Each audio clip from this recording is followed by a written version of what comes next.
Hey everybody, welcome back to another episode of Throwback Thursday. Today we're going back to 1989.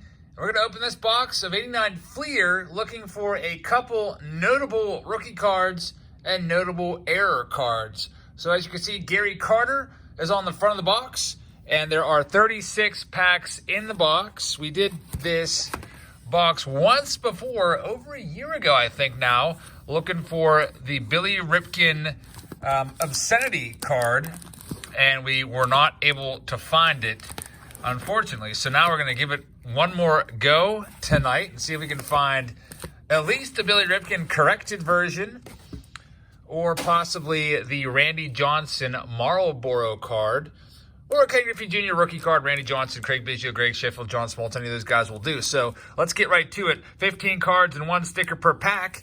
Let's see what we can find from this episode of Throwback Thursday. Now, I picked up this box at a flea market a while ago. It was like 30 bucks, so I am not sure if it is from one of the infamous cases. You can sometimes tell if you got a good shot at finding the Billy Ripken by the numbering on the cases, but loose boxes like this, you're not really sure. It's kind of like up in the air. Joe Girardi rookie card was in there. That's a nice one if you're a Phillies fan. Not too much else. There are a few other error cards in this set, a lot of uncorrected errors and stuff, but the two that we're mostly after are Randy Johnson and Billy Ripken. So the Billy Ripken card, we haven't shown it on the channel in a little while, but it has an obscenity on the bat knob. And the story goes that Billy Ripken grabbed that bat out at batting practice at Fenway Park one day, not even thinking about it when it was picture day, and it wasn't his bat, but it had a really bad word on it and slipped past the quality control folks at FLEER, and I guess they were horrified to find out what was printed on the bat. So hopefully we can find that one. You can see right now we're not having too much luck with Hall of Famers until now. There's Nolan Ryan, Hall of Famer Nolan Ryan. For those of you that are kind of new to the channel and haven't seen the old 89 FLEER video that we did over a year ago, this is the back of the card. They always show you the pretty much the complete stats, I do believe. Nolan Ryan's one of the longest tenured guys in this set. You can see they take him the whole way back to 67 at Jacksonville, so they put every single year, which I love. A lot of companies stopped doing that. For example, Don Russ only gives you the last 5 from this era. There's Wade Boggs, Hall of Famer, along with Carney Lansford.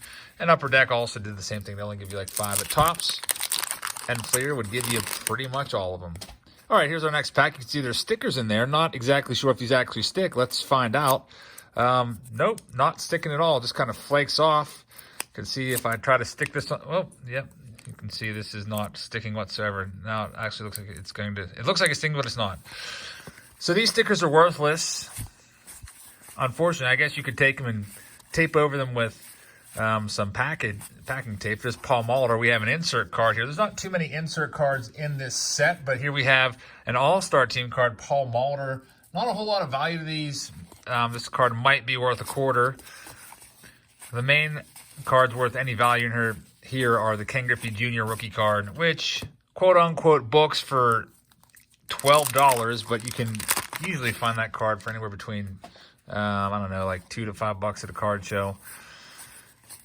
Also, looking out for those rookie cards. So far, no such luck looking for what I am after in this box. Mike Devereaux, Tim Wallach. There once was a guy out there who was collecting every single Tim Wallach card in existence. I don't know if he's still going with that or not. There's Gary Sheffield, who someday might sneak into the Hall of Fame. He's on the ballot, has been on the ballot for the last few years, getting about 30-something% of the vote, 500-plus home runs. I always loved Gary Sheffield, so I don't know. We'll see if he gets in there. But anyway, the guy that was collecting the Tim Wallach cards, this was years ago I heard about this. It wasn't like he was just collecting one of every Tim Wallach card. No, he was trying to literally get every single Tim Wallach card ever produced in multiples of each one. So, for example, he might have had like 1,000 of his 89 tops or whatever.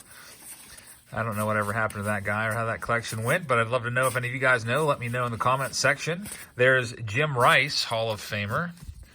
Took him a while to get into the Hall of Fame, but he eventually made it. Here's our next pack. We got Edgar Martinez, 88 FLEER would be his rookie card, so it's a nice second-year card of that Hall of Famer. Ellis Burks.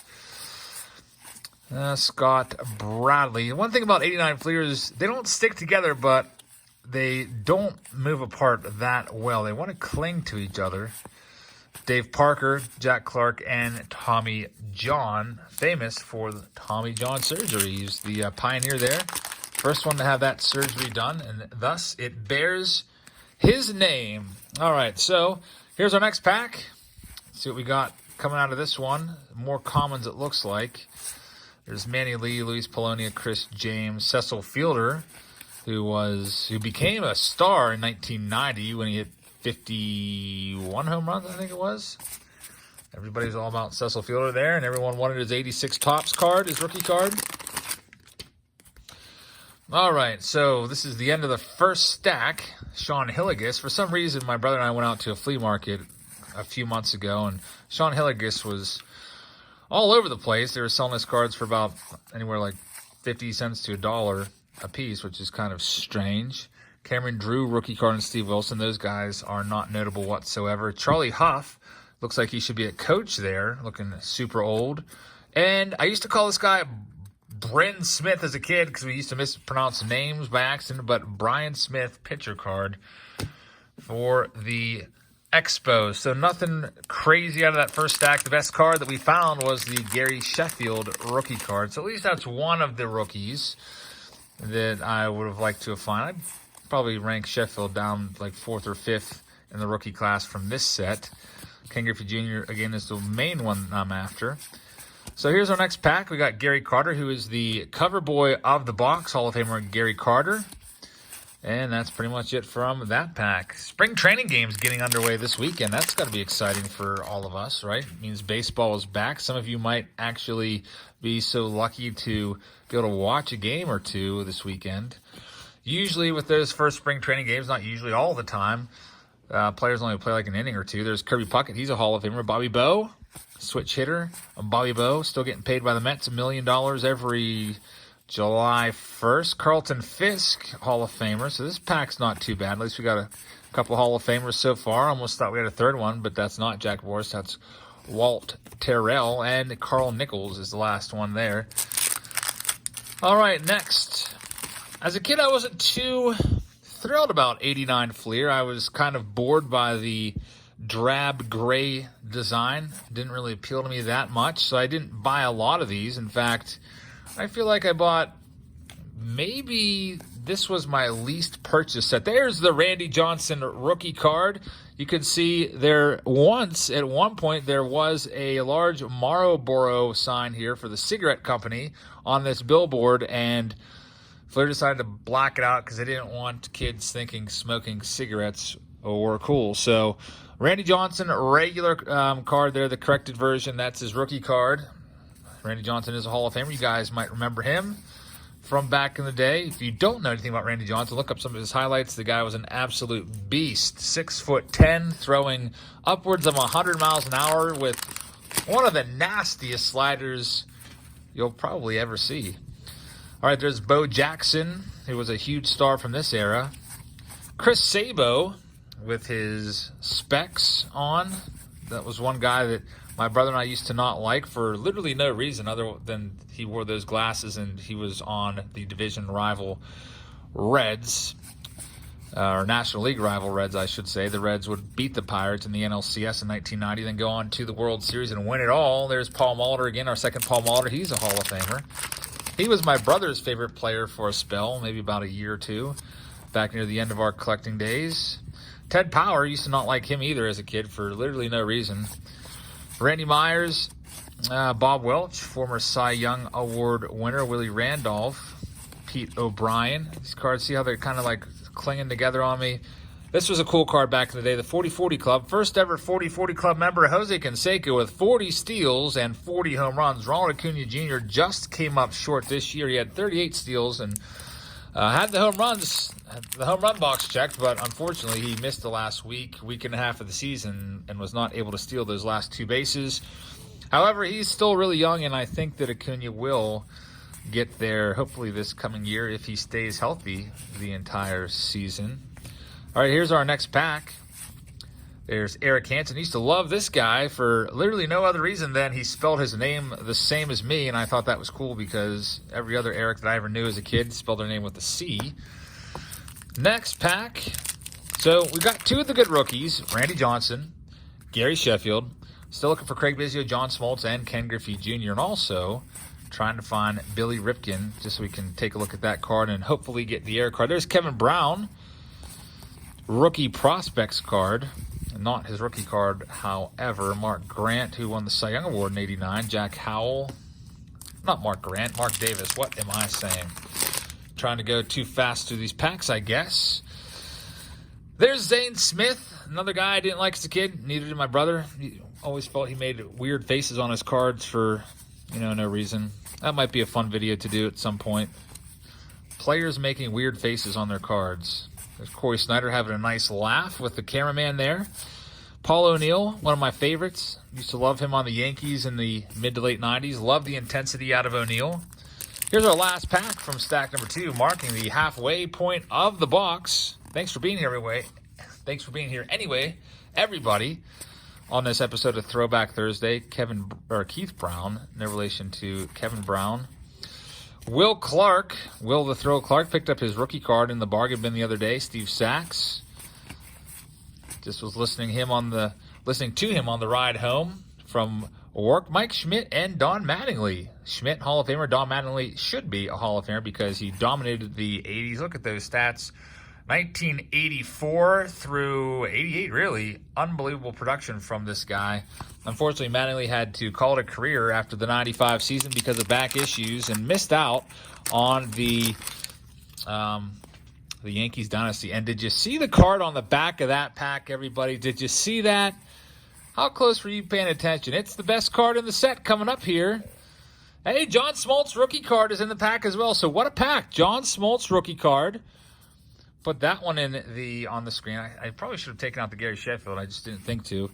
And coming up, we got Hall of Famer Bruce Sutter, and there he is. Not Felix Fermin. It's Ken Griffey Jr. rookie card. Now, since it was the back card, there is a chance of wax, and there is a slight trace of wax on the back. They use wax to seal the back of those packs, hence the name Wax Packs or Junk Wax Era, which is the commonly used term for this era. Ken Griffey Jr. rookie card. So we got all of the good rookies cards that I really wanted to show you, except for Craig Biggio, and we still have some time to find him. I'd also like to find that Billy Ripken. There's Robin Yount, Hall of Famer. Dante Bichette rookie card. He's kind of been made relevant again to the young generation because of his son Bo Bichette. There's Tony Gwynn, Hall of Famer. And Andres Galarraga, the big cat. Used to like watching him hit. He was a very powerful hitter. Used to love watching his home runs going into the upper deck down at the old Marlins Stadium. There's Mark McGwire, who is not a Hall of Famer, and Ricky Henderson, who is a Hall of Famer. Pete Inclavilla used to not like this guy for no reason. I don't know why. Just probably because his name was hard for me to pronounce as a child. There's Kirby Puckett and Eric Davis, power center. Bob Horner looks like he is an usher, but he was a baseball player there. Had some nice home run production there also. Check out those numbers. 33, 35, 32 home runs. So he was no slouch at the plate despite looking like an usher. There's Howard Johnson. Hojo used to terrorize the Pirates back in like 88, 89. All right, so next pack. Pretty happy with this box so far. Everything else is just going to be icing on the cake. Got the Griffey, got the Randy Johnson. Those are the two best cards that you can find. There's Eddie Murray, Hall of Famer. Tom Prince, another guy that my brother and I used to not like. We could probably give you a whole list or field a whole team of players that we just didn't like for no reason. There's Roger Clemens. I was a Clemens fan growing up there. Used to always appreciate the best players of my generation, so I liked watching Clemens. Unfortunately, he turned out not to be the greatest guy in the world, but was a great pitcher, 7-time Cy Young Award winner. There's Kirk Gibson. And our next pack, I keep seeing that Astros logo there, and I keep thinking Craig Biggio is coming up, but unfortunately, he's not. Speaking of the Astros, there's a whole lot of drama going on with the Astros right now. I just saw a story, a local story. The state of Pennsylvania, which is where I live, has banned or I should say the Little League of Pennsylvania, has banned any team from using the Astros as their nickname. So you cannot be called the Astros anymore in my state just because the reputation they have as cheaters. Goose Gossage, Hall of Famer in that last pack. Also, as players report to camp this past week, a lot of them are being asked about their thoughts on the Astros saga, and almost to a man, they are denouncing the Astros as cheaters, and a lot of them think that not enough was done to punish them. There's Chris Sabin and Bobby Bonilla, Cannon Arms card, Luis Alicea, Brad Havens, and the Doc Gooden, Dwight Gooden. Next pack. You could see through these packs, by the way. As a kid, you could, like, for example, that's obviously going to be a Mets team card on the front. On the back, not so easy unless you wanted to be kind of like a real sneaky jerk and look in the back like that. But my brother and I never would do that. We would kind of just look through the front of the pack of the little, we call them little cards, Topps mini leaders, which were a quarter pack and literally worth nothing, just looking for Pirates cards. So if we saw like an Andy Van Slyke or whatever in there, we would grab that pack. When we were kids, we collected Pirates cards. So I would have been stoked about this Brian Fisher and not cared one bit whatsoever about this Lee Smith and Harold Baines, who are Hall of Famers. The Will Clark card's pretty cool there. 89 FLEER All-Star Team. All right, here's the last pack of stack number 3 in this 89 FLEER Throwback Thursday. It's been a long time since we've done this video, so I wanted to go back and revisit this set for all the new subscribers that we've picked up over the last year. I think the last time we did it, we were probably around like anywhere between 5,000 to 8,000 subscribers. So appreciate everyone that's come on board since then. And also, if you're new here and haven't done so yet, please hit the subscribe button. Would love to have you around for more. There's a Tim Raines. He's a Hall of Famer. And Fred McGriff, not a Hall of Famer, which is a travesty. I hope the Crime Dog gets in someday. Every time I pull one of his cards, I say that. There's Roberto Alomar and Sandy Alomar Jr. The guy on the right there, Robbie Alomar, is a Hall of Famer. Lenny Dykstra with his crazy batting stance. Mookie Wilson. And Oil Can Boyd. Used to think he was pretty cool back in the day because I thought he had a cool nickname there. Dennis Oil Can Boyd. And Ryan Sandberg. Hall of Famer Ryan Sandberg was my favorite player. Oh, I don't know. Maybe it was the year he hit 40 home runs in 1990, I think it was. Or whenever he was, I think it was 1990. I had a whole Ryan Sandberg collection. And I had a Sandberg glove, which I still have to this day. There's Brady Anderson rookie card, who once had a 50 home run season somehow. There's Matt Williams, second year card. And moving on to our, I think this is our 30th pack, it looks like. Let's see if we can find, there he is, Craig Biggio. I was literally just thinking, let's see if we can find Craig Biggio and round out the rookie class there. We found everybody. I feel really bad now that I didn't put Gary Sheffield on the screen, so sorry, Sheffield fans. I guess I could locate him really quickly for you. There he is, Gary Sheffield. Join the party, Sheffield. We have pulled all 5 of the top rookie cards from this set, which is pretty nice. I should probably put them in order. I'll do that at the end of the video. Those are the top 5. I'll put them in the order as I see them, value-wise. Obviously, the value of a card can change. It's not what's printed in a price guide. There's Jack Moore's Hall of Famer, but what someone is willing to pay for it. That's why the best gauge for prices is eBay recently sold listings. George Brett, who's a Hall of Famer, used to love him a lot as a kid. And here we go. Our next pack. Still have not found even the Billy Ripken base card, which I really wanted to check out and hopefully find it in its error variation or first print variation with the obscenity on it. Obviously, I'd probably use a piece of gum or something to cover up that obscenity for the younger crowd out there. There's Mike Greenwell, All-Star card. And Alvin Davis, who I saw was coaching when I went to spring training. He was working in the back cages as a coach with some of the younger prospects. Pretty cool to get up close to the chain link fence and see him work. All right, so 3 packs left, including this one. Al Leiter's second-year card. Most of you know him because of his work as an analyst. Kent Herbeck, Andy Van Slyke. 2 packs left to go on this episode of Throwback Thursday. Let's see what we can find. Kevin Elster. I feel like we had a really nice representation of the cards from this set, from this box. I don't really feel like we pulled many doubles whatsoever. There's Greg Maddux, Hall of Famer. There's 660 cards in the set, and I honestly don't know if we saw any repeats whatsoever, which is really, really nice. Very nice collation from 89 FLEER. Here's our last pack. Again, thanks for being here, everybody. Hope you hit that thumbs up button. Hope you hit the subscribe button if you haven't already. We'll be doing a live stream soon, likely this weekend. There's Dennis Eckersley. He's a Hall of Famer. We'll be giving away some cards. You can go back and watch the video from last week to see how that's going down. And our last card is Jeff Kaiser from the Indians. So our top cards are all on the screen. Ken Griffey Jr. is obviously number 1 for me. I'm going to put him in spot number 1. Randy Johnson, number 2. I'm going to go with Craig Biggio, number 3, slightly over John Smoltz. I'll put Gary Sheffield, number 5. They're all Hall of Famers. These 2 could actually be tied for me. I could switch them and interchange them, but that would be my top 5. What's yours? If you agree with that, let me know in the comments. Also, you can let me know, what are your thoughts of 89 FLEER? Do you like it? Do you hate it? Did you collect it a lot as a kid? Like I said before, it's probably the least collected set from 89 for me as a kid. 89 Topps was number 1. 89 Donruss, I had a ton of those also. And 89 Upper Deck, Score, and FLEER were all kind of near the bottom there. So thanks so much for watching, everybody. Once again, I hope you had a great Thursday. The weekend's almost here, so I hope you have a great weekend coming up, and I'll see you all tomorrow. Good night, everybody.